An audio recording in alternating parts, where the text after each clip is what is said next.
Welcome to the End. I'm Max. And I'm Tina. And this is the mini-series where we talk about the good, the bad, and the just plain wild TV finales. This week we're talking about a term I learned from TV tropes, the phonale. Ooh. Yes, the fake finale of Buffy. Yes, Season 5, Episode 22, The Gift. And I'm just going to put this out there. One of my favorite episodes of Buffy. I know the standard knowledge? Is this just something we decided, or is this generally an agreed upon thing? The top 3 episodes of Buffy. I think The Gift is usually up there. Yeah, but I mean, the top 3 are generally considered Once More with Feeling, The Body, and Hush. Yeah. Those are the 3. Everyone else is fighting for 4th place. Yeah, and for me, The Gift definitely is the 4th place that we're all looking for. Yeah, it's a pretty great episode. I have to say, in general, I do not care for Glory. You've mentioned it a few times. The idea that you're fighting a villain who's just literally unstoppable is... It reaches a point where it becomes tiresome to me. But this episode is amazing.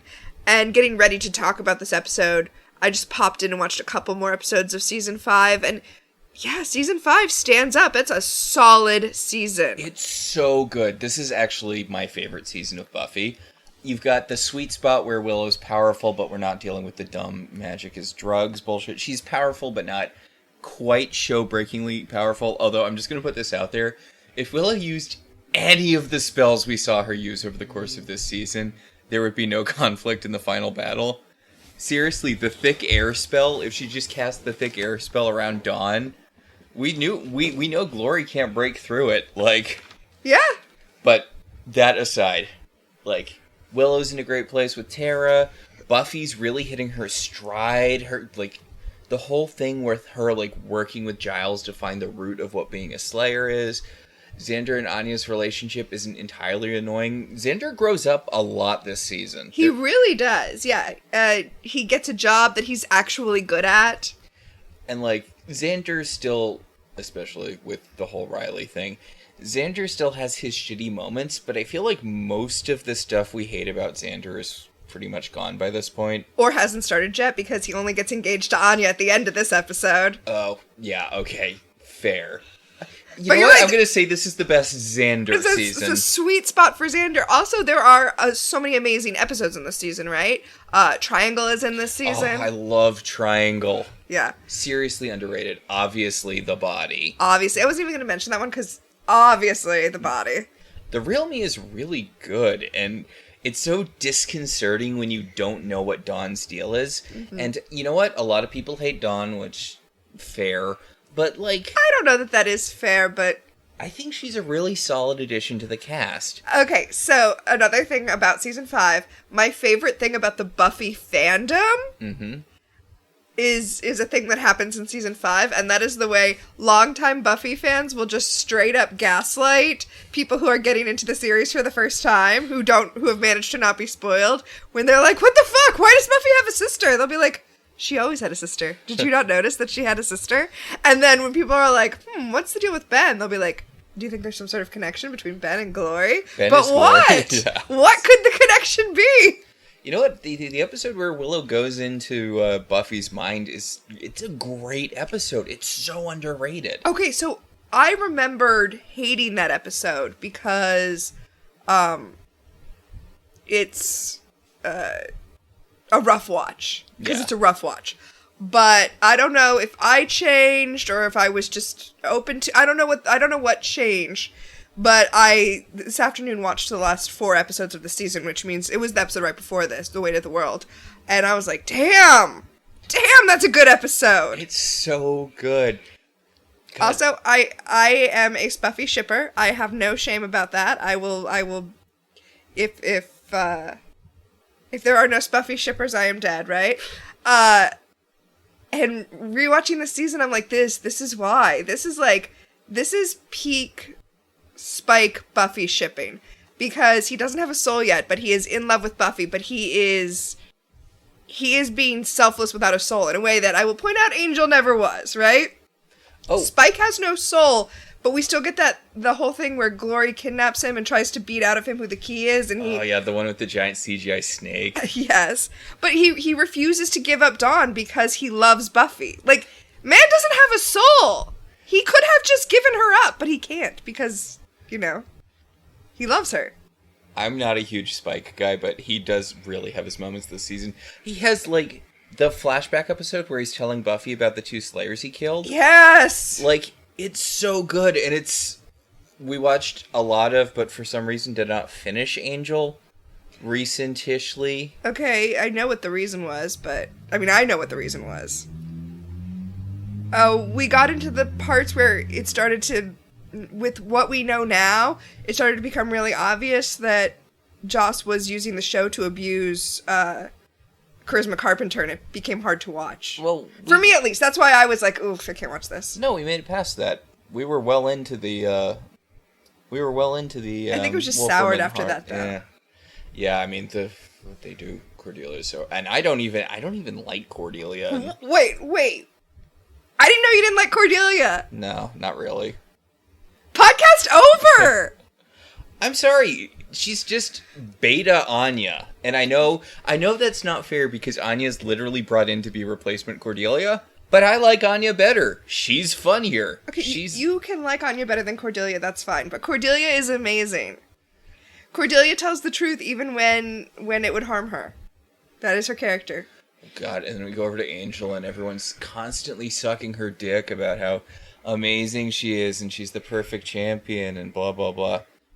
The whole, there's a lot of Angel that I don't particularly care for.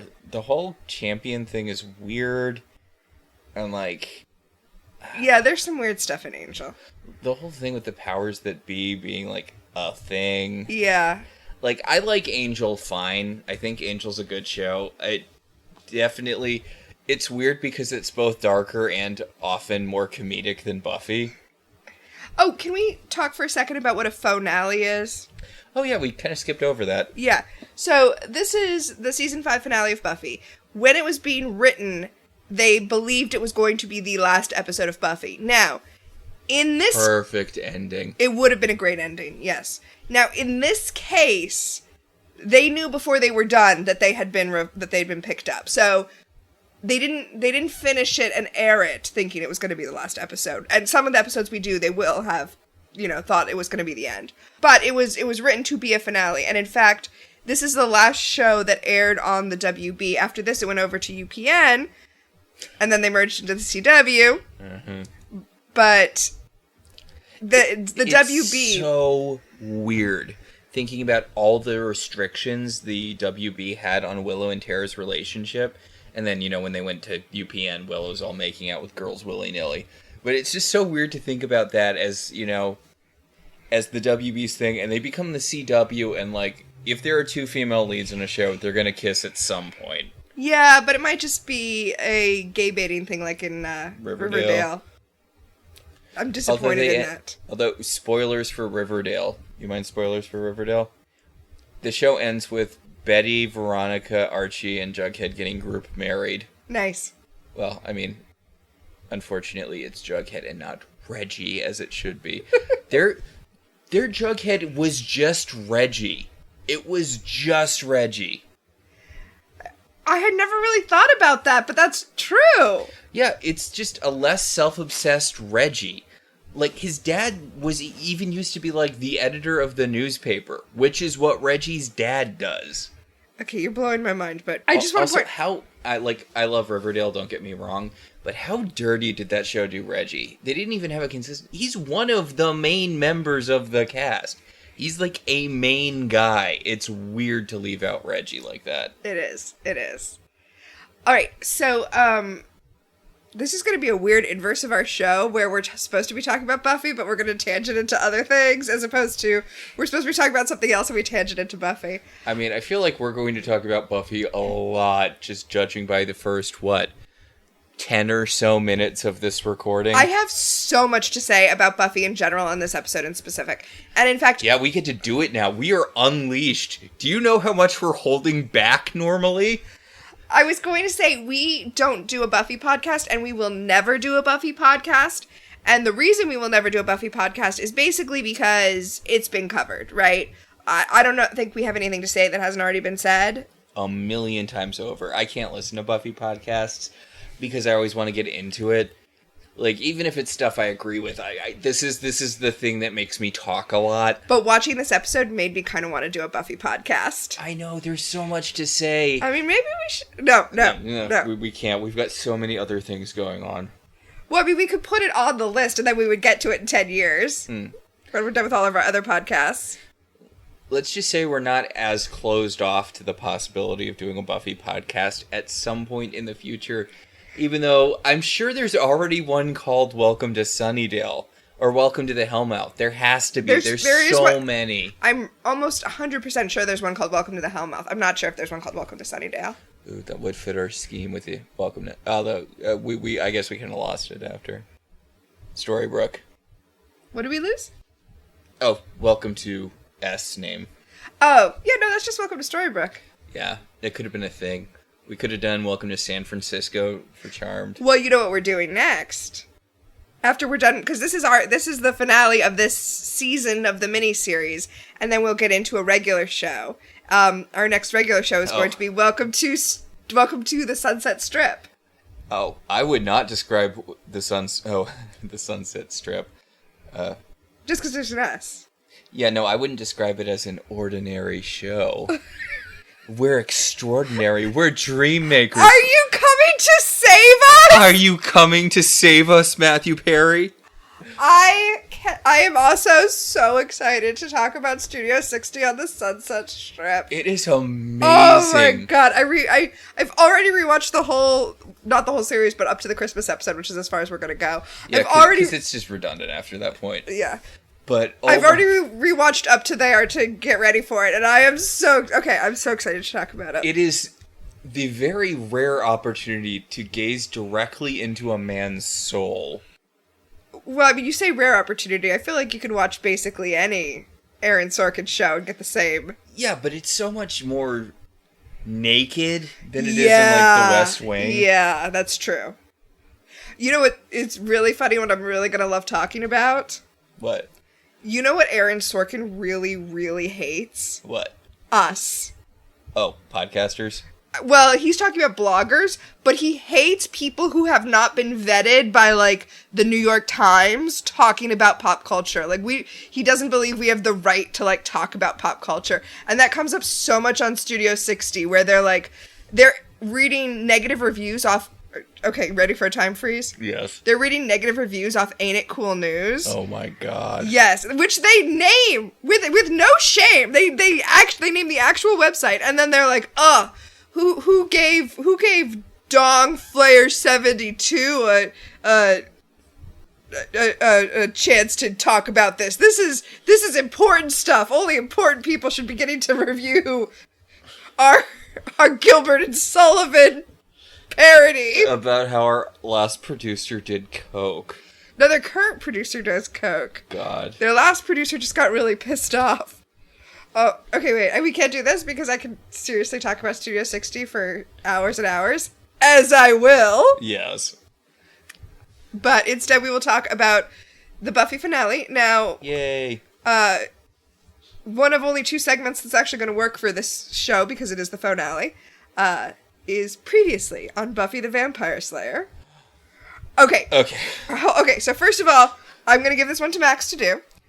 But also... You always give it to me to do. I know, it's fun. It's more fun for me that way.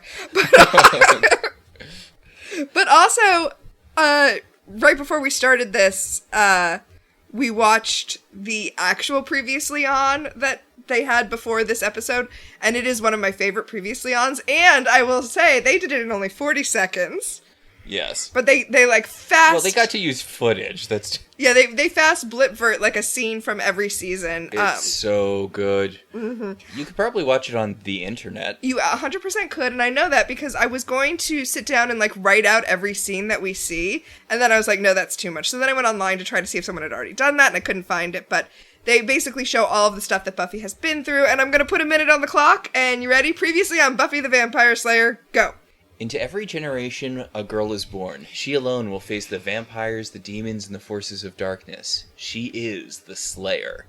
Buffy Summers is the chosen one. The Vampire Slayer, a girl gifted with super strength, a bunch of other kind of generic superpowers to fight against demons. She does so with the help of her friend Willow, a lesbian witch, and her friend Xander, some guy.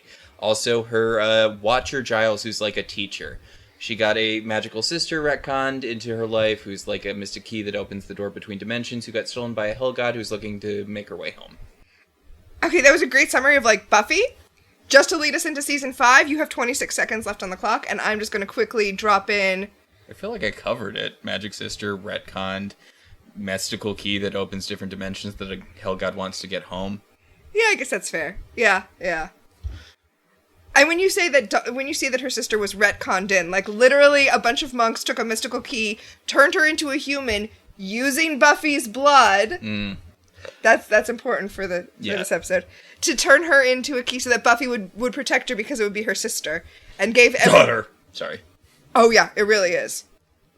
And gave her all these memories of them being sisters together so Buffy would protect her. Okay, so I have heard people theorize that Buffy's father does not get the memories because why would he need them? Because he's not even around. And I just had this idea of a story where after Buffy dies, or perhaps throughout the season, an ongoing thing is, Buffy's mom dies halfway through the season in the episode The Body. And Buffy is constantly in danger of losing custody of Dawn because she is an 18-year-old girl trying to hold it all together. And... comes back rough next season. Oof, yeah. But I thought, what if... his name is Andrew, right? Is that right? Yeah? Her dad? Oh, no, Hank. For a second I was like, are there two Andrews in this show? Okay, no, Hank, okay. What if he has no memory of Dawn, does not know what's going on, but ends up, like, getting custody of her anyway? Oof. And everybody's like, yeah, this is your daughter. He's like, I swear I do not have a daughter. They have, like, all this photographic evidence. He is like, I do not know what is happening. This is some fucked up Mandela effect shit.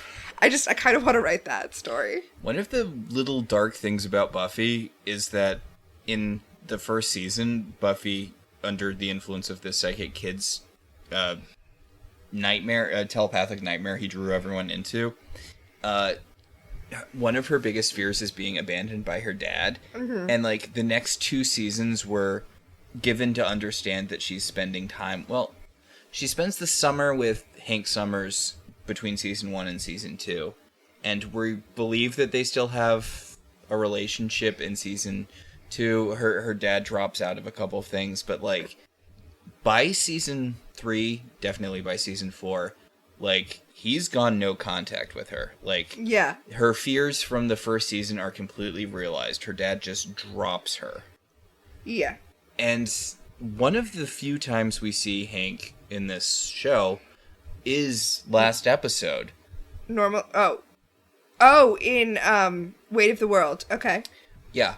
Normal Again doesn't count. I thought you were going to bring up Normal Again. Nope. Normal Again doesn't count. Didn't happen. On episode. But, yeah.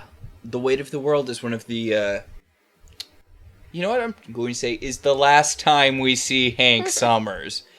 And it's all basically about her relationship with Dawn. He's not even a figure in the, like, you'd think that her missing dad would kind of weigh in on what broke her, but he's just a footnote at this point. And that's really because of her relationship with Giles. And I have so much to say in this episode in particular about her relationship with Giles. It's just so interesting how much their bond grows from season 1 to season 5, where he fulfills this paternal role in her life so much. And I know it's been there for a while. I know at her cruciatum, like when Giles gets fired because he has a father's love for her. Aww. I mean, he still drugged her. It's not great, but yeah. All right, I feel like there's so much more backstory I want to bring up about Buffy that's happened in the last 5 seasons, but we'll get into it as we go. The Watchers Council should have been the big bad for the last season. Ooh, that would have been good. All right, so the cold open of this episode is one of the great finale cold opens. Yeah, a And boy, I'm going to say. Oh. Yeah. It's a young kid. He's like 18, maybe. Yeah. He's on the edge. He looks a little too old to be dressing as kid-like as he is, but... I think they were trying to do a Dear Evan Hansen the movie and age him down. Yeah, and it did not work. But you know what? He could be a college student who just doesn't know how to dress yet. So... He gets chased into an alley by a vampire. Yeah, the vampire is getting ready to eat this guy when Buffy pops her head out. And... She's like, what are you guys doing? Are you having a fight? 'Cause fighting's not cool. And the victim kid is like, you know what? Please leave. I don't want you to get murdered. Not understanding what this situation is. I like how they're both so, like, flummoxed by Buffy. The vampire is like, I am connected to a great evil. And the kid is like, oh my god, get out of here. And Buffy's like, okay, you know what? Let's just cut to the chase here. Do you know who I am? And he's like, no. And she's like, okay, let's backtrack. Do you know what a vampire slayer is? And he's like, no. And she's like, oh, Jesus Christ, you're fresh, aren't you? Like, and, you know, she slays the vampire. Mm-hmm. And, the kid says, but you're just a girl. And she says, I keep telling people that. And she also throws out, it's been a while since I got one who didn't know who I was. Yeah. And this harkens back to the episode that you mentioned earlier where Spike talks about the 2 Slayers that he killed. And he brings up that at the end of the day, when she dies, it's probably just going to be from a random vamp because she has to be on her game every single time. Only one vampire has to get lucky. Yeah, and it's a great episode because the impetus for Buffy asking Spike about the 2 Slayers he killed was her losing a fight to a random vampire. Like, she got away, but, like, she was just a little bit off, even though she's been training all season. She's been strong. She's stronger than she's been at any point in the show. But, like, again... all it takes is one bad night, and then that's it. Yeah. And then we go to credits. One of the great credit sequence songs, I think, of all time. Like, the music goes fantastic. So hard. I love it. Oh, it's so great. You know, Tara's in a lot of the opening credits for someone who's not in the opening credits. Oh, that makes sense, though. Yeah, I mean, it's mostly, it's mostly Willow's stuff, but, like... It's weird that she went as long as she did. I mean, she only got credited in the episode where she dies in the opening credits. But right. Well, as long as we're talking about crediting people in the credits, I will point out that this is the last episode where we get and Anthony Stewart Head as Giles. Yeah, he's guesting from this point on. Yeah, and actually, after this episode, it's going to be and Allison Hannigan as Willow. Huh. Yeah, she's going to get promoted to the and position. Like, I love Anthony Stewart Head, and he's a consummate professional, but you do get the impression that he did want to be out of the show. Yeah. He did not show up for the reunion photo shoot. Oh, that's a shame. They have a framed picture of him, but, like... it's not the same. Yeah. Alright, so Giles is once again going over the ritual that's going to happen that Glory is going to enact. Oh, see, here's something. In the last episode, the reason that Buffy was having the meltdown is because Glory finally managed to kidnap Dawn, the key. Yes. So they need to get her back. And the ritual to use the key to open the portal to hell involves bleeding her. Yeah. When they bleed her... at the certain place and the certain time. Yes. Which is the proms tomorrow. Well, I mean, they've been building up to it all season. And in fact, one of the great things about this finale is that stuff that they have been building up to all season, like, all comes home to roost in this episode. I love when shows do this, and Buffy does it so well here. Where all of the, like, one episode, like, the seemingly non-story related episodes, all of the little things that have been just placed throughout the season all come back. It's so fantastic. This episode is seriously a masterclass in that, and it's not just... it's the little things, like the troll's hammer, but and also... the Buffy bot. And the Buffy bot. But also, like, thematically big things. Like, we talked about how Xander's been coming into his own and figuring out, like, who he is. And who he is a construction worker, right? And that's what he brings to the table. A giant fucking wrecking ball. But the ritual will involve taking Dawn to the certain place and bleeding her. Once she starts bleeding, the gates of hell will open, and basically a bunch of hell creatures will come swarming into Earth until Dawn stops bleeding. That's when the portal will close. So until Dawn stops bleeding, the portal will be open, and that's, when Glory's going to make her escape and go back to hell. But here is the key, right? The key, huh? I didn't even mean that. But here is the major point. The way to end the ritual quickly will be to kill Dawn. Yes. Obviously, the goal is to stop them from cutting Dawn at this particular place in time so that the gates never open, but they have to face the unfortunate fact that should the gates open, the thing that they will need to do is kill Dawn before all hell breaks loose on Earth. Yeah. And one of the things that I think is really beautiful about this is the way it mirrors the end of season 2, where Angel opened up the portal and it was going to go until he died, and so Buffy had to kill him. And then Buffy did not hesitate. She speared him with a sword and shoved him in. Yeah. But she is not willing to do that with Dawn. It's so great, and it's such a good parallel. So Xander, fucking Xander. Xander's trying to lighten the moment. He's like, oh, why do the rituals always have to be blood? Like, in his best Jerry Seinfeld voice. Yeah. What is the deal with blood? Why is it always gotta be blood? But Spike is having none of that. He comes in and he's like, because it's always gotta be blood. It's life. It's what connects us to. It makes you hot. It makes you hard. Blood, right? Yeah. I love Spike so much. I can't not love him. So, yeah, he's like, yeah, of course it's blood. Giles wants to talk about the fact that maybe they might have to kill Dawn. And Buffy is not fucking having it. Yeah, Giles is like, this is the conversation we have to have. We have to talk about the possibility that we are going to have to kill Dawn. Like, if we don't, then we will not be prepared should the possibility arise. And Buffy's like, the possibility is not going to fucking arise, because if that happens, if the portal opens, I am spending the rest of my life protecting Dawn. I don't care if that's like 3 seconds, which it will be because demons will pour out and kill everyone. But like, I am going to protect Dawn with my dying breath. So I want to identify this as the moment that her relationship with Giles changes. Because Giles is trying to lecture her like a mentor, which is what he has been, and she stops him. She is taking charge now. Giles is not her mentor anymore. And all of next season, as you kind of alluded to, he's going to be trying to get the fuck out of here. He keeps trying to leave and they keep pulling him back in. But they keep trying to... Giles keeps trying to leave, and he says it's because there's no more place for him here.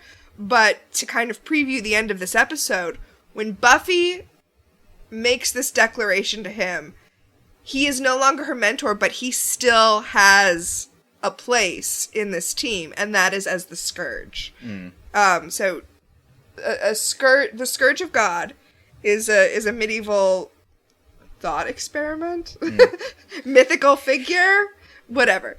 The idea is that there are things that are sinful that must be done for God, specifically killing people who need to be killed. And the Scourge of God is the person who must carry that out. And they know that they are damned. They will go to hell because what they are doing is a sin, but they are doing it in the service of God. And that is exactly what's going to happen with Giles at the end of this episode. Buffy is right that she is a hero, and so she cannot kill Dawn or allow Dawn to be killed. But at some point, people might have to be killed, and that's the position that Giles inherits. And when he tries to leave later, and he says it's, oh, Buffy needs me to leave because she's depending on me too much, or Buffy, I need to leave because I don't have a place here anymore. All the stuff he says is a lie. He's leaving because he does not want to be in that position anymore. Like, it's too close to his Ripper days.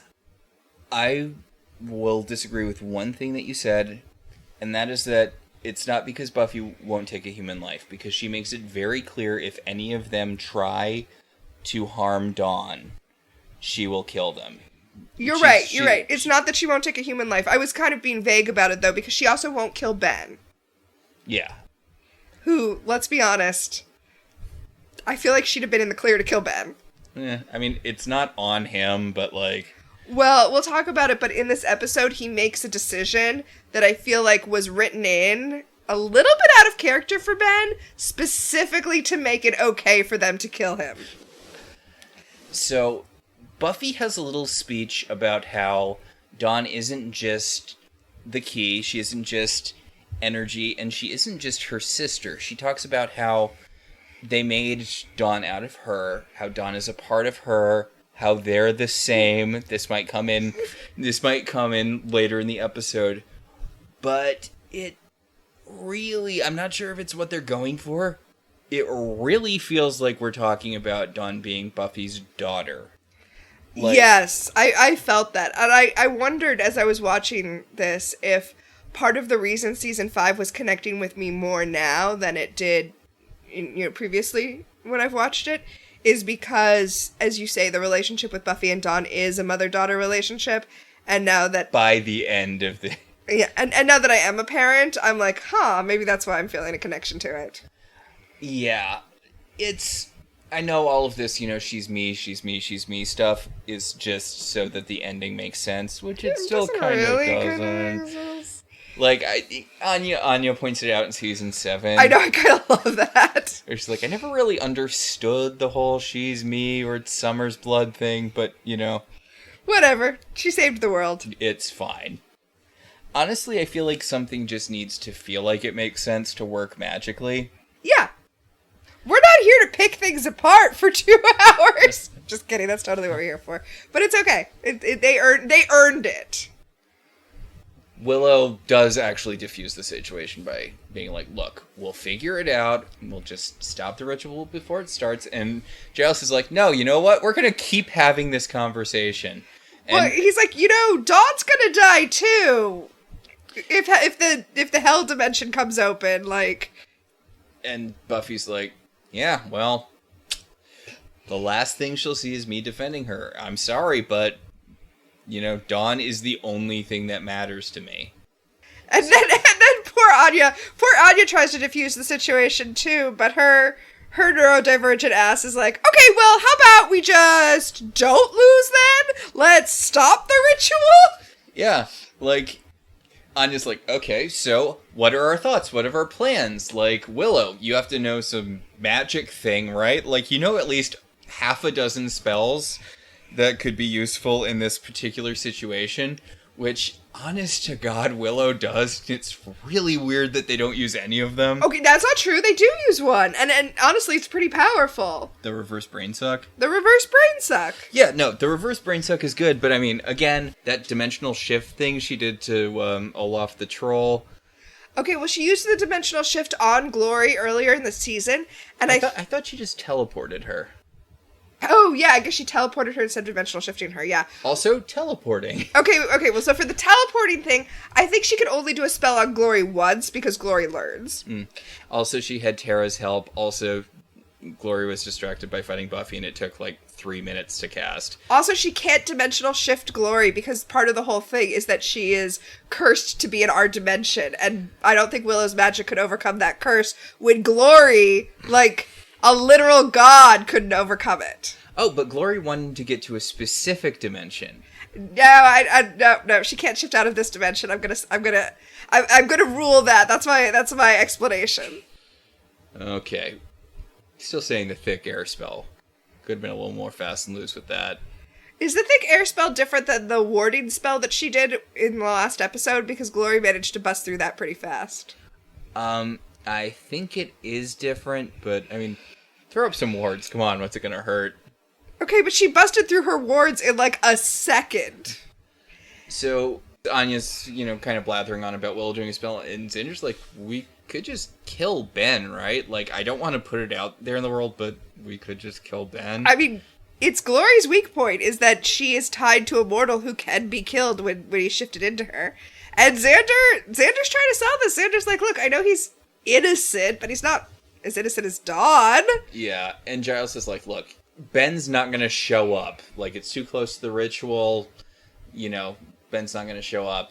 And Anya's like, we need to think outside the box. We need to come up with new ideas. And everyone's getting all pissy at her, including Giles has this whole, like, except for your incredibly infectious enthusiasm, do you have any actual suggestions? And Anya's like, yeah, that orb that weakens Glory that's in our basement. So they do come up with a plan. Their plan is... No, it's fantastic because she's pointing out all of this anti-Glory stuff that they happen to have around from one-off episodes earlier in the season. And it's amazing. She comes up with like a 3-part plan that is really effective against Glory. Yep, they're going to use the sphere. They're going to use the troll hammer. They're going to stall. That's the whole thing. Because the ritual can only happen at one specific time, so they don't need to defeat Glory. They just need to distract her long enough that the spell can't be cast. Honestly, I think the one thing that gives us the Glory problem is her having super speed. Go on. I literally think if she was just as strong as humanly possible and invulnerable, if those were the two things she had, she'd work a lot better, and you wouldn't think, why doesn't she just kill Buffy? Okay, that's interesting. Although she does say here that the reason she doesn't kill Buffy is because of Ben. Yeah. And I feel that's a good explanation. I'm okay with that. See, my Glory problem isn't that why doesn't she just kill Buffy? My Glory problem is an undefeatable enemy is boring. The mayor was undefeatable. I seem to recall that they defeated the mayor. I seem to recall they defeated Glory. Wow, fair. Damn, you're just like... it's just speech and debate over here tonight. Okay. Okay, I didn't actually really care that much for the Buffy Slayer novel, The Big Bad. I liked it enough. It was a little too fanservice-y for me, which, look at what we're doing right now. It was a little too fanservice-y for me. The one thing that I really, really like in it is there's a bit where the big bad of the novel is a Buffy from season 3 who's been like tossed from dimension to dimension, and she ends up destroying each of the dimensions that's been taken over by a big bad from one of the 7 seasons of Buffy. And when it comes to the Glory thing, like, she has no fucking idea who Dawn is because she's Buffy from season 3. Oh no, did she just kill Dawn? I don't think so. Or, no, I guess she does, because she does the thing that destroys the dimension, and they'll be like, but you'll kill your sister, and she's like, what sister? Oh, okay. Wow. I mean, the whole thing is basically about Buffy, this version of Buffy being the biggest mass murderer ever. Right, Buffy is the big bad. It's basically I Am Legend. Yeah, because she's literally destroying dimensions where the big bad's won. Which, yeah, it sucks for the people who live there, but there's still an Earth full of people who live there. Yeah. And as they point out in the universe where the trio won, like, they basically just control a town. Yeah, she didn't need to destroy that whole universe. Oh my goodness. Dramatic. Buffy just needs to calm down. So the plan to distract Glory only works if they know when and where the ritual is going to take place. And we did not mention this, but Glory, being a god who's trapped in human form... She feeds off sanity to maintain cohesion. And she has just recently sucked Tara's sanity out of her. And now we learn that all of the people who have had their sanity sucked out of them are being drawn to the place of the ritual, so... Convenient. Yeah. Although it makes sense because the ritual takes place, very high in the air, so they need to build a structure. Yeah. I know, they're like, how will we know where to go? Oh, we could follow Tara. Or we could just go to that large, very unstable-looking tower. So, Dawn is in the back room waiting to be sacrificed, and Ben comes in. Ben is the human part of Glory when Glory was... Wait, Ben is Glory? Ben is Glory. Glory is Ben. When Glory, the Hell God from the Hell Dimension, was banished to Earth by the other Hell Gods who wanted to rule her dimension, they bound her soul to that of a human person. Which, God, that's so rough for her. Rough for her? I was thinking it's rough for him, because he grew up his whole life with, like, this voice in the back of his head that was a literal demon. Yeah, that took over his body occasionally and just did whatever. Yeah, although I got the impression that she got stronger as time went on, so it wasn't until he was, like, a teenager that she started being able to take over his body. Although now that I've said that out loud, that's, like, the worst time to have your body taken over. Also, great metaphor, which is what this show is so good at. Yeah. And, you know, I said the thing that Ben does that's unforgivable is going to happen later. It actually happened previous to this episode. And that is when he decided to essentially side with Glory in destroying Dawn because she controls him. And this is him essentially making a bid to continue to live, right? Yeah. Because she's going to just destroy him when she goes through the portal, but he believes if he helps her sacrifice Dawn, then she won't destroy him. So he made that choice. It's kind of a no-win situation for Ben in either case because, as you said, Glory has been taking over more and more. Mm-hmm. And it's pretty clear that, like, even if the ritual's averted, like, it's probably just going to be Glory's body pretty soon. I feel like... Do you think she would, like... I think she would get weaker as the time that the ritual could happen, you know, passed. If the ritual didn't happen. But also, I think that the show did Ben dirty. Because he is seen as a really good guy, essentially, every time we see him. He has put himself in danger a lot. He kept Dawn's secret from the creature who's literally living in his head in an attempt to protect her. Like, I think him making that decision is out of character for him, but it allows the show to justify murdering him. I get why they had to do it. Although I think, honestly, it would have been more interesting if they had not done it. If it had just been, no, Glory cannot live, the only way to kill her is to kill Ben, this is what we have to do. Like, if Giles had made that decision, absent us knowing that he betrayed Dawn, I don't know, I think it would have been heavier. I think it would have been it would have had more meat on it, but I get that 2001... WB was not ready to go there. That's okay. Well, I'm going to backtrack a little bit to me feeling bad for Glory. Okay. Because, she, again, Hell God ruled a hell dimension for untold millennia. Trapped in a human lifespan. This whole thing had to be like her trying to thread a needle. Trying to be active in Ben's body in the time frame a human person is alive. I hadn't thought about that part of it. Yeah.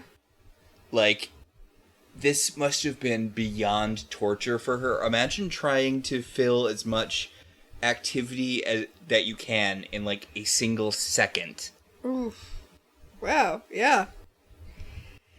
Anyway, Ben is bringing Dawn the ritual garments that she must wear that I have to say, I'm sorry, they look like a Party City Rapunzel costume. The ritual robes! Whatever, it's fine. I mean, I'm sure that these demon monks just kind of have to make do with whatever they can find. Yeah, that's fair. I don't think there's, like, a thriving underworld clothing. Well, I mean, now that Ethan Rain is gone, like, what are they supposed to do? Oh, yeah. Yeah, I bet Ethan Rain was the, you know, sartorial go-to for the underworld. It's so weird that the last time he appears, it's just to be kidnapped by the Initiative. Sorry, I was distracted thinking about a TV show that takes place in Ethan Rain's costume shop. I just want so many Buffy spin-offs, it's not even funny. But, like, and if you believe the comics are canon, he just dies in Initiative holding. Boo. I know. I reject that. I reject that. But, like, for the rest of Buffy, you just have to think that the U.S. government is holding an evil, chaos-worshipping magician in, like, the FBI's basement. Oh, no, I think he was probably, like, repatriated back to England, and he's, like, back up to his usual shenanigans. But you don't think they made him join, like, the mystical version of the Suicide Squad that definitely exists in the Buffy universe? No, I think they traded him to England for some really scary American wizard who'd been kidnapped. Alright, so Dawn starts yelling at Ben. She wants to turn back into Glory because at least Glory is open about the fact that she's a monster. Ben's over here like, oh, I'm just trying to be nice to you and make it easy. And she's like, fuck you. Just turn back into Glory. And Glory's like, really? You want me, the woman who's going to super murder you, instead of Ben, the guy who, like, is nice to you and wants to, I don't know, bring you ice cream or something? And Dawn says, she's like, you're honest, you're, upfront. And Glory's like, Ben just doesn't want to die. Like, yeah, he betrayed you, whatever. All people would do that to save their own skins. Come on. She also says, and this is what I was mentioning, that Ben is probably the reason that she didn't just kill Buffy, because that little tiny grain of humanity inside of her, literally Ben being that tiny grain of humanity. Tells her to go for the hurt, not for the kill. And Buffy's like, or maybe you can take her. And Glory's like, oh my god, please.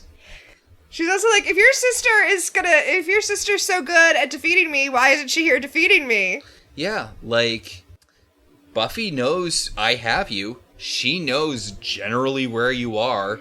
I'm sure Willow can do a locator spell. Why isn't she charging in here, to rescue you? See, I bet that she's gonna stay away. And if you do see her, it's gonna be to kill you to stop that portal from opening. Yeah, Dawn's like, no. That's not what's gonna happen. She throws Dawn, and she cups her cheek with her hand and then throws her like by her cheek, which is rough. She even mentions earlier in the conversation, she's like, I know 1,000 ways to hurt you that won't spill a precious drop of that blood. Ugh. So Buffy's going ham on a punching bag.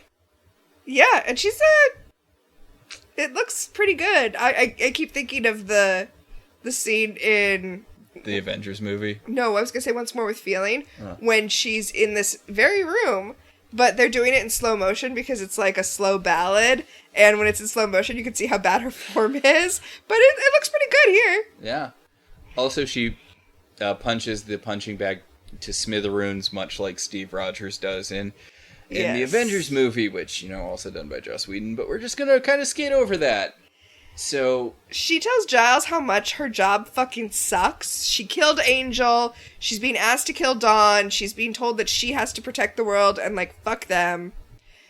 She tells Giles that she again reiterates that she's not going to let anybody hurt Dawn, not even Giles.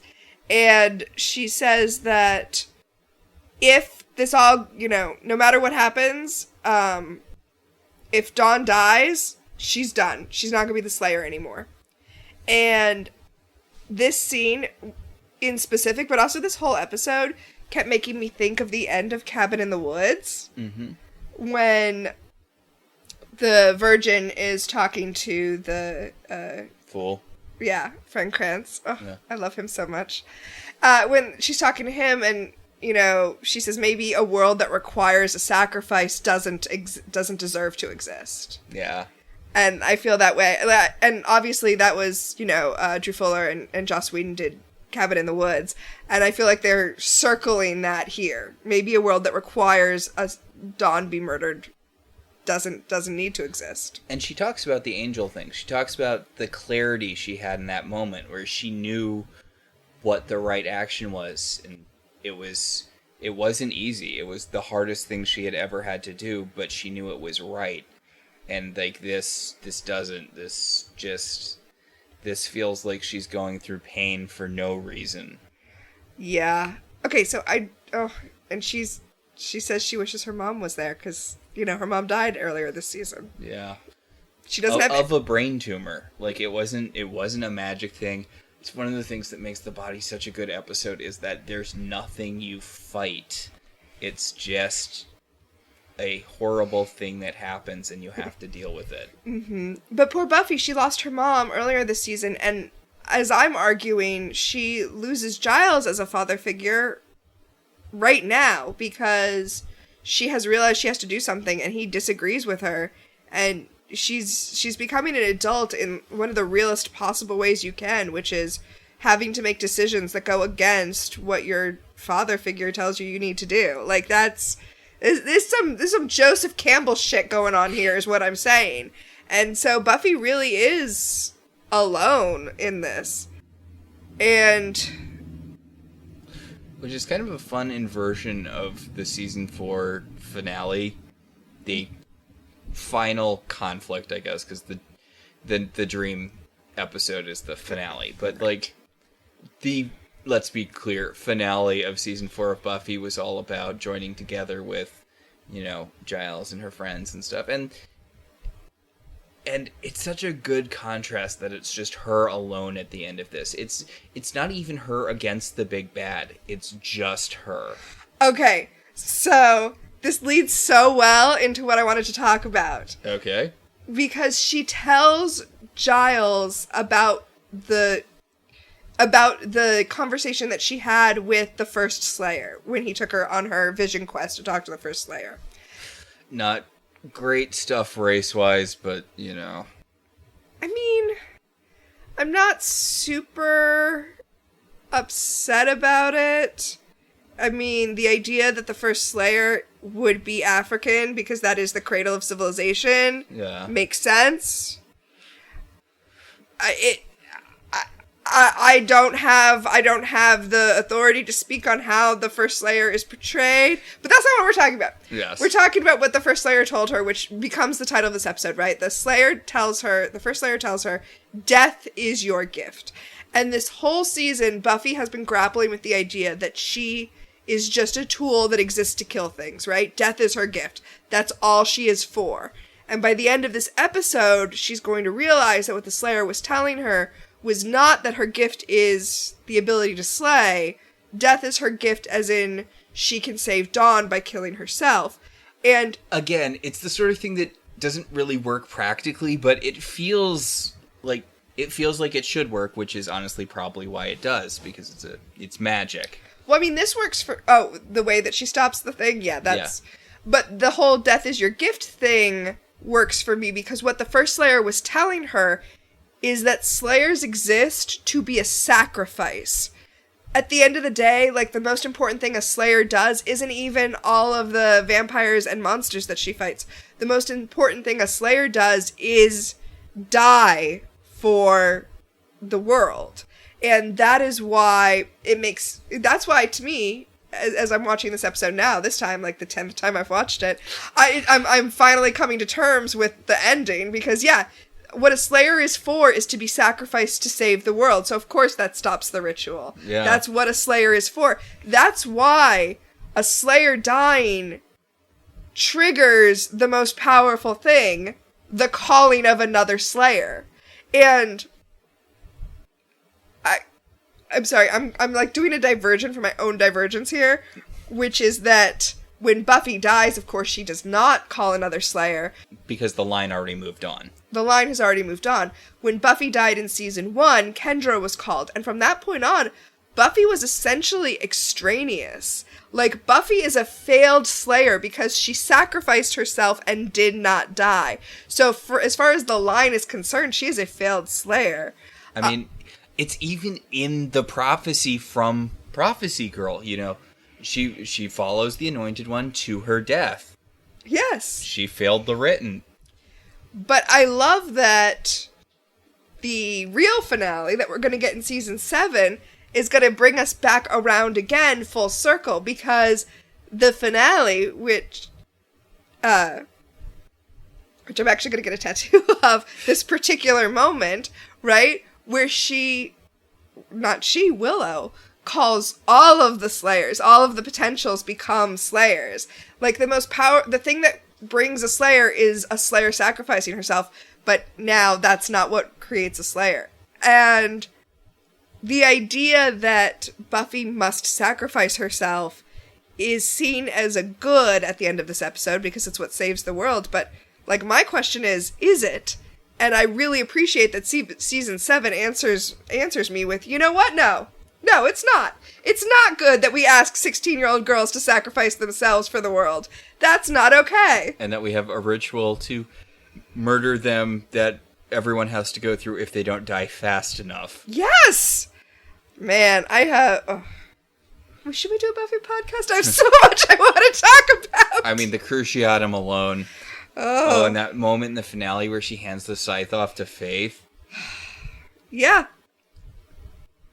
And, I mean, back to Buffy's conversation with Giles about how, like, this is the end. Like, if Dawn dies and the world is saved, that's it. That's it for Buffy. She's done. Which is interesting, because if this show really was the finale that it was set up to be, it's the end for her anyway. Buffy dies. Yeah. So, back at where the ritual is taking place, Dawn is being dragged off to the place where the ritual is going to happen. She screams for Buffy to come save her, which I feel like is such a random moment, because she's not there, Dawn. Like, I know you know that she's going to come save you. I know you get that, but she's not there right now. Yeah. So she sees the makeshift tower, which is so cool and so creepy. Yes, and so scary. And I'm so glad they bring it back next season when they bring back Buffy. Like, it's such a perfect thing. Also, it's well lit. I know that this is at night and they're performing a dark ritual, but I appreciate it when a show is well lit and you can see what's going on. Yes! Back at the Magic Box, the shop where all of this has been taking place, Xander and Anya are downstairs in the basement, theoretically looking for the sphere that can fight Glory, but actually they've just been having sex. And I know this is supposed to show them as kind of frivolous characters, but the world's gonna end! You know what? It's fine. Yeah. And Anya's like, I usually relax after I, have an orgasm, and Xander's like, I thought I did feel you, relaxing, and she's like, yeah, I did have an orgasm, but I couldn't relax because, apocalypse. And then they stumble upon, in the basement, as you mentioned, the Buffy sex bot that Spike had made. And okay, how weird is it that the episode with the Buffy bot is also the episode with the Vision Quest where Buffy gets the death is your gift vision? Like, it's one of the most important bits in Buffy lore-wise, and it's paired with the episode where Spike commissions a sex robot built of Buffy. What's weird to me is that's such a, weird, creepy thing, but then also, it becomes so important to the show! Yeah, the fact that there is a sex robot of Buffy is vitally important to mostly the beginning of season 6. So, Xander's like, why do we still have that? And Anya's like, Willow wanted it. And Xander's like, for sex reasons? And she's like, Xander, get your brain out of the gutter. I mean, to be fair, it's a sex robot. Yeah, but obviously Willow wanted it for the robotics to study it. I mean, let's be fair to Xander. When was the last time Willow was interested in science? Ooh, that's fair. I do okay, I know I hate Xander. Although we do remember that she did save a few parts from Ted. Oh, yeah. Anyway, I do hate Xander, but I do like that Anya jokingly calls him a pervert, and he calls her the other pervert. Then Anya freaks out because there's a stuffed bunny, and it startles her. And she's like, who would do this? Who would put this here? Because Anya has a fear of rabbits. And I have to say, Anya's right! It makes sense that a lot of this stuff is down here in the magic box. Why is there a stuffed bunny rabbit in the magic box? Yeah, that is actually really weird. It's like when you realize how weird it is for someone to point in the air and scream, look, it's a bird!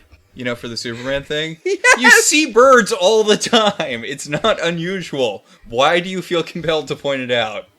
It is funny.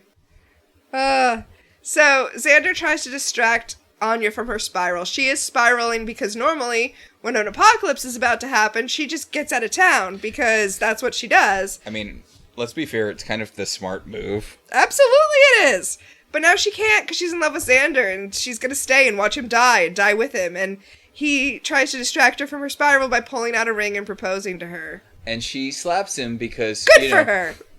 She's like, you're only proposing because we're about to die. And he's like, no, I'm proposing because I don't think we're about to die. He's proposing to prove that he thinks that they're going to have a future, so they should get married. I will point out, though, that next season he's like, we have to wait for the right time to tell people. If you were serious that you didn't think you were going to die, you would have told people. Yeah, season 6 does Xander no favors. as a character. I think you were gonna say it does him dirty, but then you realized he's a mess no matter what. Season 5 is the best Xander season, Riley stuff aside. Oh, but that's so bad. It's so bad. But, like the episode with his doppelganger. I love that episode. It's such a great episode. And Triangle, like, he's grown so much as a character over, let's be honest, mostly this season. Yep. But it feels so rough to have him be like, no, I'm actually afraid of commitment. And you already signed a lease with Anya. That's way more commitment than getting married. So there's a trope called Born Sexy Yesterday, which is like Lilu from The Sixth Sense, or basically it's a character who is a fully grown adult, so it's not creepy, but also she knows nothing. Like, teach me more about this earth thing you call love. I mean, let's be honest, The Little Mermaid has more than a little bit of that. And the idea is that essentially, they parody it, right, in Futurama, in the episode where they go to Atlanta. Yeah. Because the idea is Xander can be impressive to this woman who knows no other men. To quote The Simpsons, what's ordinary to him is extraordinary to us. Exactly. Let's make him our new god. This was just a long way of saying that poor Anya could do so much better than Xander. I don't know, she thought Dracula was attractive, so clearly she can do worse. I mean, it's sexy. This Dracula? Power's sexy. Yeah. So, Buffy's having a conversation with Willow about how Willow is the big gun now, which is Yeah, no, it's just... Willow's like, I'm not a gun, I don't want to be a gun. And I'm like, yeah, girl, you do not. Yeah. We see how that goes next season. Pushing Willow to be a gun is a bad idea, but this is also a really fun inversion of the conversation Buffy and Willow had right after Glory stole Tara's sanity, where Willow was like, okay, I'm gonna go murder Glory with my magic. And Buffy's like, no, Willow, you don't have a chance. And in this conversation, she's like, hey, Willow, remember after Glory stole Tara's sanity and you sucked up all that dark magic and beat the shit out of her? Mm-hmm. I need you to do that again. And Willow's like, well, I hit her with lightning, and then I did the thick air thing, and then I had a whole bunch of diminishing returns after that. Willow... Maybe you shouldn't have done that thing where you floated into her house and was making, like, furniture explode and stuff. Maybe you should have just gone in and only attacked her. But, you know, I'm not in charge of how you commit vengeance against hell gods. Willow says that she has been working on a spell to undo the sanity-sucking thing that Glory does, and maybe she's been working on it because she wants to heal Tara, and then, you know, maybe it will also drain Glory. And she's like, I know it's selfish to be worried about Tara when we should be worried about getting Dawn back and all of that. And Buffy says, no, of course Tara is your priority. And there's a lot of I don't love it parallels between Buffy and Dawn's relationship and Willow and Tara's relationship. The whole, Buffy, what if Glory had done that to me thing Dawn says, and I'm like, oh, these are two very different relationships to be comparing, but... I mean, I see what you are saying, but it's also natural that you would become a caretaker when your loved one becomes very sick, and that's the position she's in right now. Yeah. Like, that's a normal thing that happens. It's so weird to think that Willow's like 19 at this point. Yeah. They've all been through a lot. They have been. Willow, though, talking about Tara being her priority, again, this is where Buffy's strength comes from. Because she is surrounded by people who care about her and care about each other, and that's why Willow's going to be able to pull out this spell. Like, it runs counter to everything that the Watchers Council wants a Slayer to be. Again, this is why they're going to win in season 7. I feel like there's so much great stuff going on in this finale. So everyone's grabbing weapons and trading barbs and, And while they're trading barbs, Spike tells Xander that what's he gonna do? He's just a glorified bricklayer. And Xander's like, well, I'm also pretty good at bowling. And then he's like, oh wait, wrecking ball! He doesn't say it. Right, that's gonna be revealed later, but that's the moment when he has that idea. Okay, Buffy goes back to her house to grab the weapons. Spike goes with her, but when he gets outside, he can't come in because he was disinvited a few episodes ago. He's stuck outside, and he's like, if you just want to hand me the weapons outside, that's fine. I wrote in my notes. Oh, my heart. This is the Buffy Spike scene, and it is so beautiful. It's one of the foundational Spike and Buffy scenes where he tells her that he knows that she's never really gonna love him, but she treats him like a man and not a monster, and he doesn't need her to love him. He loves her, but he knows she won't love him, and he's fine with that. It's so great because she tells him, look, I know we're not all gonna make it, and I also know that in a weird way you're the only one I can trust to protect Dawn when the chips are down. Because he doesn't care about anything else. All he cares about is Buffy, so he will protect Buffy, and by extension he will protect Dawn, and he will let the rest of the world burn. He's the only one who feels the way that Buffy feels. And Buffy, her whole romantic thing has been dealing with being told, I don't feel like this is necessarily true, but she's been being told that she's only attracted to men who are kind of monsters, right? Like Angel, and then Riley was all like, oh, you can't ever love me because I'm just a guy, I'm not a monster. You were a douchebag, that's kind of close. Right? Riley's fine. Spike telling her, I love you because you see me as a person and not as a monster. Well, Spike, you are literally a monster. As Xander said, vampires are monsters. They make monster movies about them. Yes, but my point is that Spike sees her in a way that other people do not, and he sees a depth to her that other people do not.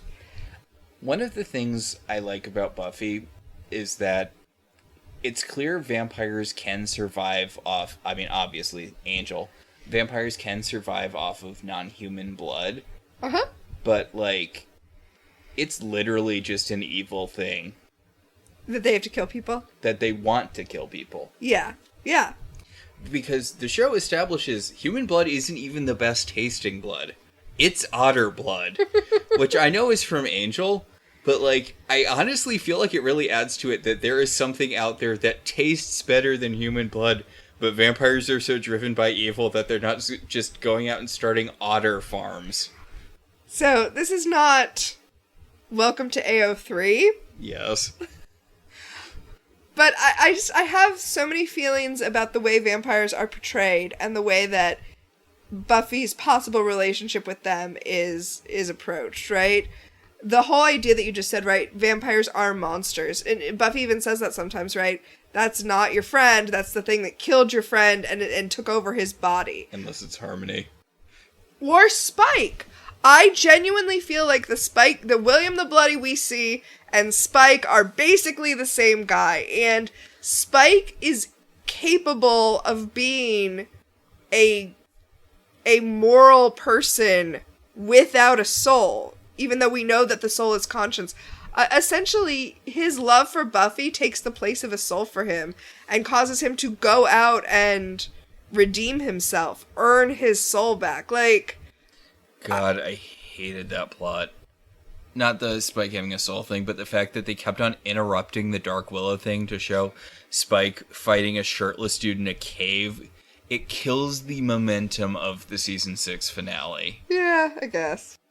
It's like, oh, look, Willow's this close to getting worn. Up 5 minutes of Spike in a cave. Alright. So Dawn is getting all tied up at the top of this very, very unstable looking tower. And she's just waiting to be stabbed. She's waiting for the time to be right for the ritual, and then she's gonna bleed to death really high up in the air, which, honestly, I don't think our world would be destroyed. I feel like Glory's gonna have time to jump through the portal, like, very, very briefly before a gargoyle flies up and kills Dawn. Oh, I don't think our world would be destroyed. I think that's why it would make sense for, Anya to get out of town. Yeah. Like, Sunnydale might be destroyed, but, like, she could head over to New York and be fine, I think. I'd probably want to get out of California. So the time has come. Everybody's ready. Everybody's geared up. They are as ready as they're ever going to be. And Willow tells Tara, don't you have somewhere to be? Take me where we need to go. Yeah. Tara's like, you held me down before, and Buffy's like, it's time. You can Tara, go. yeah, Willow tells her no one's holding you back now. Tara points at Giles and she tells him that he's a killer. That's because she knows. Yeah. She knows that he is going to kill Ben. You have to think how this lack of sanity thing mixes with her with her witch thing. Say more about that. Well, a lot of the stuff she says is vaguely prophetic. Nothing directly comes to mind right now. Other than telling Giles that he's a killer. Yeah. So, Buffy gets in one last, remember that if anybody tries to hurt Dawn, I will kill them. If Dawn dies, we all die. And Giles is like, that's a rousing speech. And then the moment I mentioned where they all follow Tara to the gigantic tower in the middle of town. Yeah, you may not have needed Tara for this. It's pretty conspicuous. It's really cool looking. It does look really cool. I'm sorry, it's such a dumb line, but I love that Xander says spadoinkle when he sees it. It's such a stupid thing to say. But yeah, it's go time for Willow. Spike offers her a drink for courage, which is great. She says, I need a little courage, and he immediately has a flask ready, because you know what? He's a good guy. And she's like, I meant the real kind, but thank you. Because, manners matter when the world's about to end. Manners matter when the world's about to end. I like that. I want to put that on a t-shirt. So, Tara makes it over to the tower. She's about to start helping build it. Glory immediately clocks her, and then Willow reverses the brain suck. It's fantastic. I love it so much. Yeah. She channels the mental energy through her. She sucks it out of Glory and blorps it into Tara. There's a big ol' explosion. That knocks everyone back, which is bad for everyone except Glory, because Tara and Willow are humans. Yeah. Well, it's not great for Glory either, because Willow has made a tiny hole in her brain, and it is sucking all of her thoughts out. Well, yeah, but the falling on the ground didn't hurt her more. Yeah, but she's becoming untethered. And she's like, if only I had a brain to eat. Oh, wait, it's Buffy. Okay, okay, so many things I want to say about the scene. Is it the fact that next season, this shot of Buffy is the final shot of Buffy? Yeah, in the opening credits. Yes, I just showed Max. I have in my notes Buffy hero shot. Yes, that this is the final hero shot that they use of Buffy in the opening credits next season. Actually, I think all the way through the end for the next 2 seasons. Even though it's not Buffy. It's not Buffy, and here's the thing. This is brilliant writing, because if you don't know that this isn't Buffy, it sounds like she's talking in Buffy speak. But when you know that it's the Buffy bot, it's obvious that it's the Buffy bot. Yeah. It is genius. It is so great. Because you're right, it just sounds like wordplay, but no, it's AI. This is AI spitting your words back to you mangled. Yeah, Buffy says, you don't seem very well, which could be Buffy being sarcastically goading her, but is actually just the Buffy bot saying genuinely, you don't seem well. I noticed in your position you're talking a lot, whereas if I were you, I would attack me, which is exactly the same cadence the Buffy bot use. And it's different enough from Buffy speak that you can totally notice it if you know that that's the Buffy bot. Also, can I just praise Sarah Michelle Gellar, who is doing Buffy bot facial expressions, but just subtly enough that it's not completely obvious unless you know. Yeah. This is kind of genius. She takes the sphere that hurts Glory. She says the Orb of Thessala. No, the Dagon sphere. The Dagon sphere. The Orb of Thessala is the resouling orb. Yes. So many orbs. She says, I know that this tends to hurt you, so you probably shouldn't touch it, then throws it at her. And then she starts fighting Glory, because, she's still super powerful. Yeah. Although she is at this point, she's been brain sucked, and she's been Dagon sphered. Everybody else is fighting on the ground too. All of the minions are fighting with all of the Scoobies. Oh, it's fantastic. The running minion for most of the show, Glory's like number one minion guy. He's like, we must fight now because right now is our moment of glory. And one of the other minions is like, nice wordplay. And he's like, thanks. And then he gets arrowed. Good, because that's terrible wordplay. Willow regains consciousness and runs over to Tara, who also regains consciousness and recognizes Willow because she has her sanity back. It gets me every time. Buffy's such a hokey show, but all of the Willow and Tara stuff works on me. Willow tells Tara says she got lost, and Willow said she will always find her. It's amazing how that line it gets me right in my heart when it's a Willow and Tara thing, and it makes me viscerally angry when it's Snow White and Prince Charming on Once Upon a Time. Yep. So, Gloria is starting to recover, which is fine because they only need to keep her distracted, not, whatever.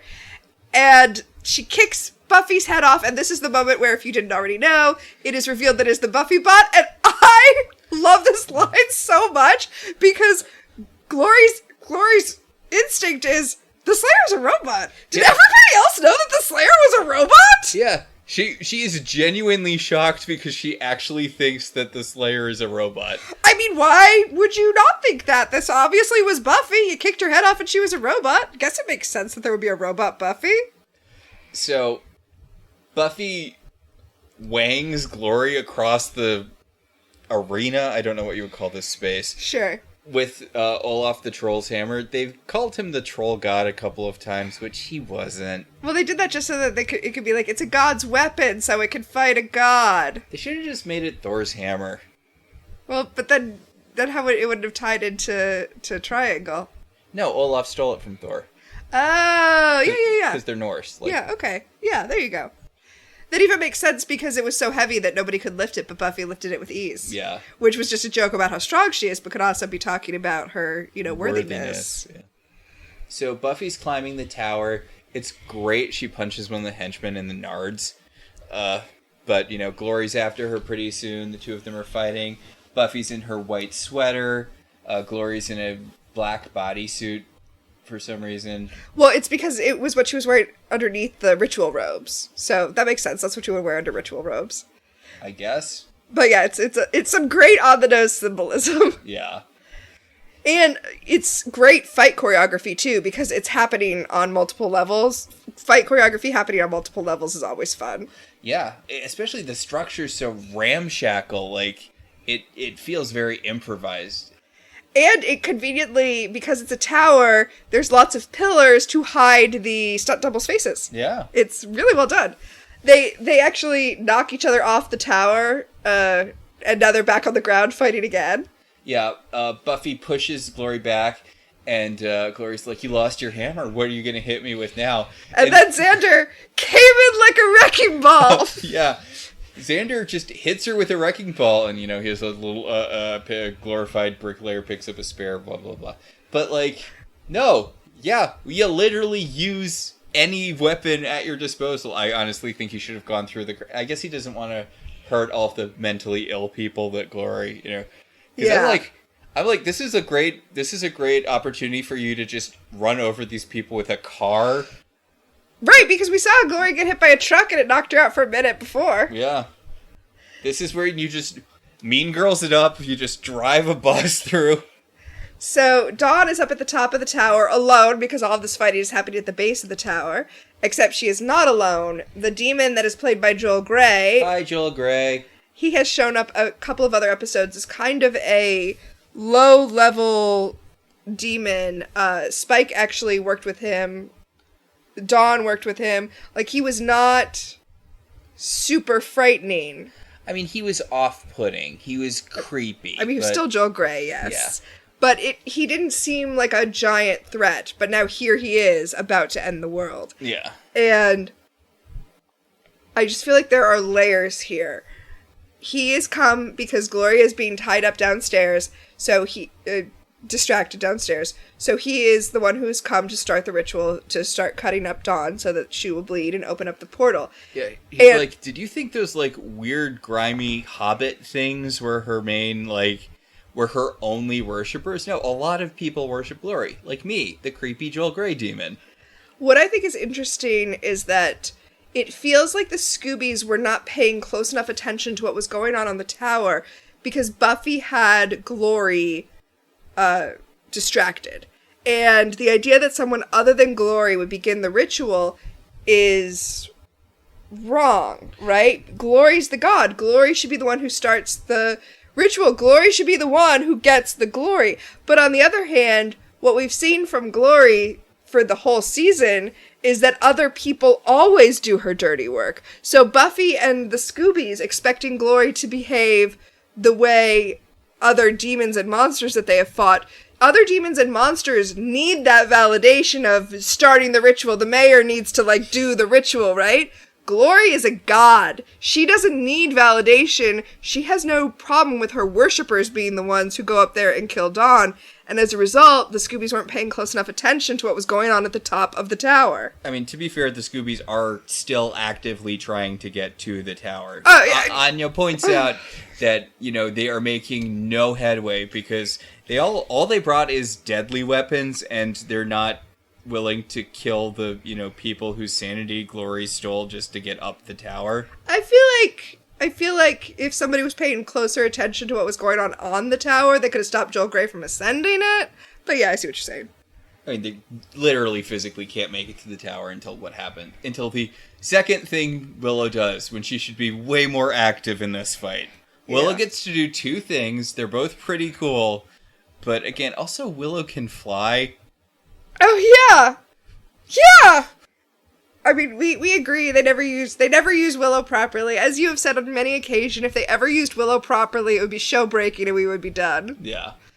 Spike notices that someone is up there with Dawn, and Sandra's like, we need to charge again. And Anya's like, that didn't work the last 3 times we tried it.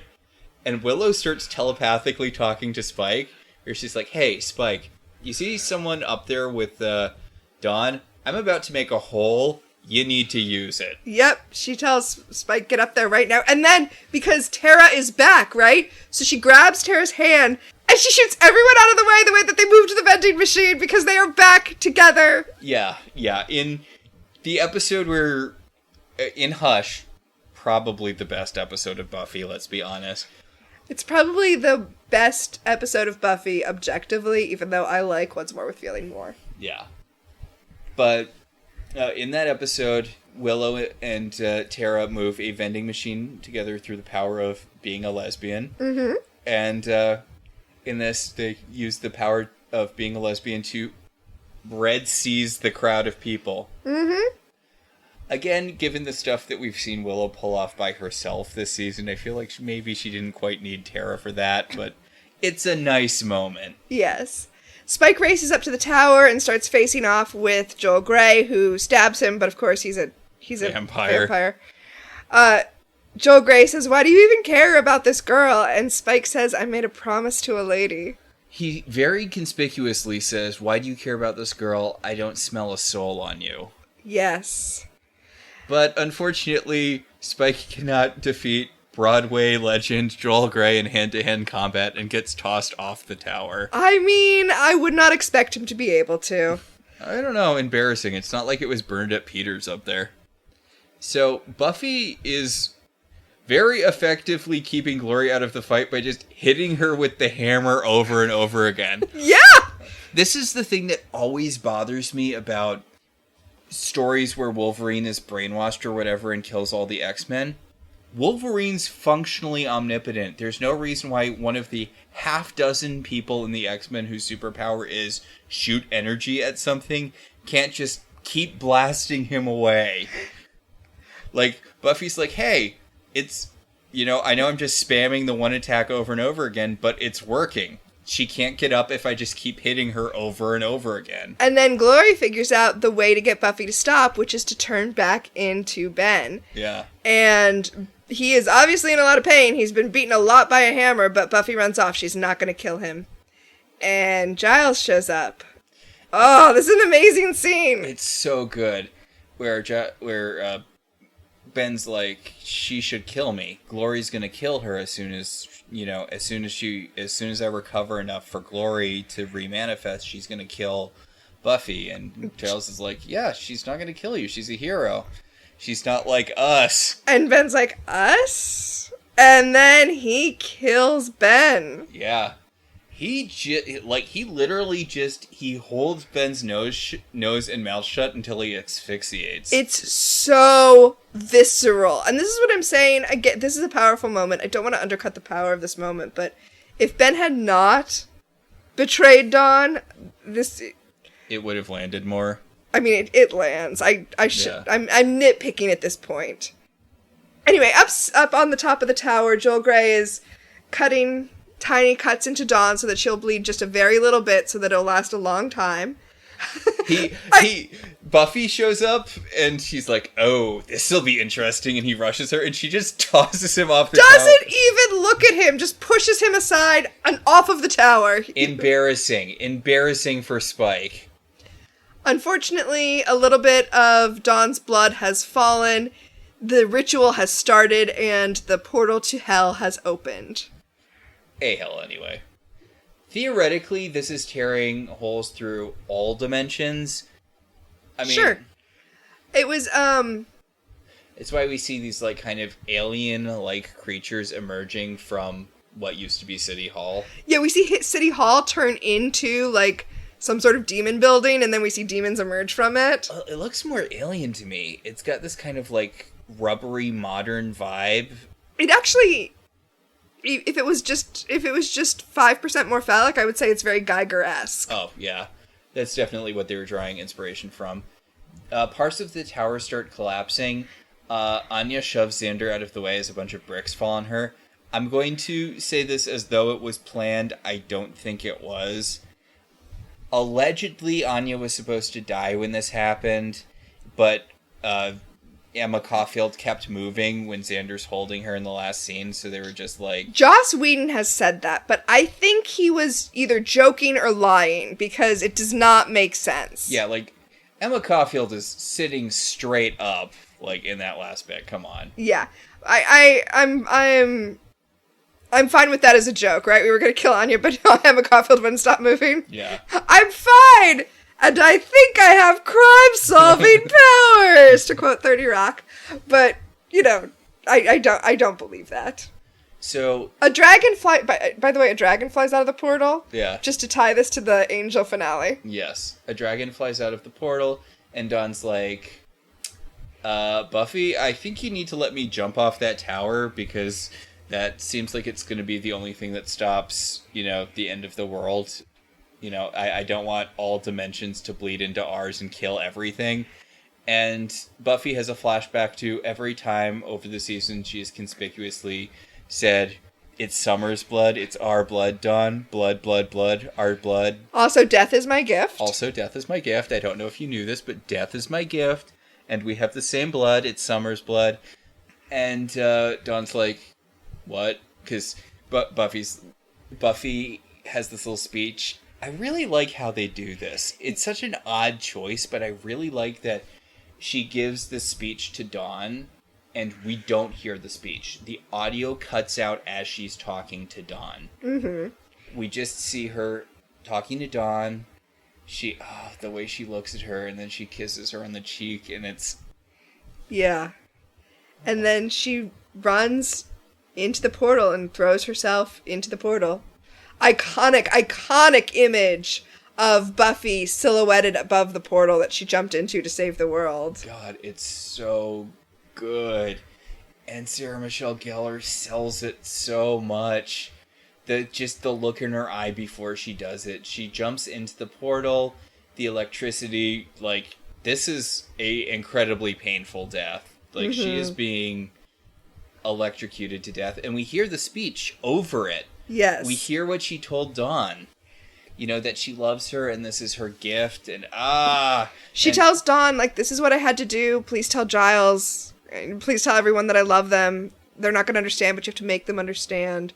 Also, the hardest thing about this world is to live in it. Such an iconic line. Yeah, Xander's holding Anya, but Anya's moving a lot here. Yes. Like, she sits up to look at Buffy's corpse. Yeah, Buffy essentially falls through the portal once it's stopped, and everyone gathers around Buffy's body. And, by the way, everyone is upset. Spike is fucking devastated. Like, he is weeping in a way no one else is. Yeah, he's fallen to the ground weeping. God, the hardest thing in this world is to live in it. Is such a great line. Which, of course, will be called back in Once More with Feeling when Dawn says it to keep Buffy from dancing until she explodes. Yeah. And then we see Buffy's gravestone. Buffy Ann Summers. She saved the world a lot. Yeah, Beloved sister. Devoted friend. Also, this grave, we're assuming is symbolic because next season it's very important that they've been pretending Buffy did not die. She hasn't... No, I think this is like... No, I think it's real, but it's like... Something they just set up. Yeah. Like, the graveyard doesn't know about this. They don't keep track of this sort of thing. You can just bury whoever. Do you know how many people are in the graveyard? And do you know how many graveyards there are in Sunnydale? 17. So many. Yeah. Okay. God, I love this episode so much. And I feel... Well, I don't feel like it would work if you hadn't watched Buffy up to this point. But I feel like it stands on its own without understanding all of the references. Yeah, I mean, the problem with saying that is that it so perfectly summarizes, it's such a perfect encapsulation of all the themes that if you don't have that going in, I don't think it's as powerful. It's not going to hit as hard. But, like, all the little stuff, like the mirroring of Willow and Tara holding hands and, like... Ugh. Honestly, I thought they didn't mention it. They actually mention it a lot. But you know what? They should. The whole parallelism between the season 2 finale and this... Buffy having to sacrifice the person she loves the most, even though bleh, Angel. But yeah, I honestly, whenever I rewatch Buffy, I tend to skip over the first 3 seasons because I do not care about Angel. There's so much good stuff in season 3 though. Yeah, I will watch a lot of season 3, but I do not like the Buffy and Angel relationship. I like Angel in Angel, where he's either the angstiest dude ever or someone's dad. Yes, I love Dad Angel. I really do. Because those are the 2 modes he has. The, like, sets a room full of lawyers on fire, angst-ridden soul, or the guy who just loves Barry Manilow so much. Alright, so our normal segments don't really work for a finale, so I basically just have one question. Okay. Which is, should they have ended here? Honestly, yes. There are things I really love about the last 2 seasons of Buffy. And I really like the series finale of Buffy. But if I'm going to be honest, I think this is a stronger finale. Really? Okay, I disagree, but I feel like season 7 is like standing on the shoulders of season 5. Like, I feel like season 7 is good, but deepens this finale. But I think the world would be lesser if we didn't have the season 7 finale. Yeah. You know what? There's a lot of stuff I wish season 7 did better. Mm-hmm. We talked about this a lot. I don't think that much on air. I know we've talked about it a little on air, possibly not in this episode, but if you're going to introduce the Guardians... name them better, everyone is the Guardians. Even the elders in Charmed were the Guardians at one point. Like, A, choose a better name, and B, have them as a thing throughout the season. Don't drop them in the episode where they all die. Well, we are going to talk about that a little bit more after, when we do our second season of Welcome to the End. Because since we did the finale for Welcome to the End this season, next season for our good finale will be Buffy season 7. Which, it is a good finale. The Every Girl a Slayer speech gets me every time. I'm not kidding, I'm literally gonna get it tattooed on my body! Yeah. But I do think this would have been an incredibly strong ending for Buffy. Yeah, I mean, I'm not mad at it. Like, if this had actually been the end, I'm not upset about it. But I am glad we got the finale we got. And, like, There are a lot of things I like from the next 2 seasons of Buffy. Well, honestly, Once More with Feeling justifies All of season 6. all of season 6. And honestly, all of season 7, too. Like, if we got nothing of value, which is not the case, we got plenty of value, but if we had gotten nothing of value except Once More with Feeling, I would still be like, worth it. Totally worth it. And I know I've been talking my little shipper heart here, but I will say that when I was done with this finale, what I did want to immediately do was watch... First, I wanted to watch Smash. Yes, the episode where Not- Buffy and Spike... Not the TV show about the making of the Broadway show about Marilyn Monroe, which is apparently now a real show. Although unrelated, I did watch the Christian Borle number, the Don't Say Yes Until I Finish Talking, but I watch that about every day. But the episode of Buffy where Spike and Buffy knock down a building by having sex in it, I am fairly certain that awakened something in my college friend who I made watch Buffy. Oh, that's weird. We weren't friends in college. And yet... I mean, I don't think it awakened something in her. I'm pretty sure it was already there, but... Yeah, same here. I made her watch the, first season, and then she got so into it. But yeah, no, that...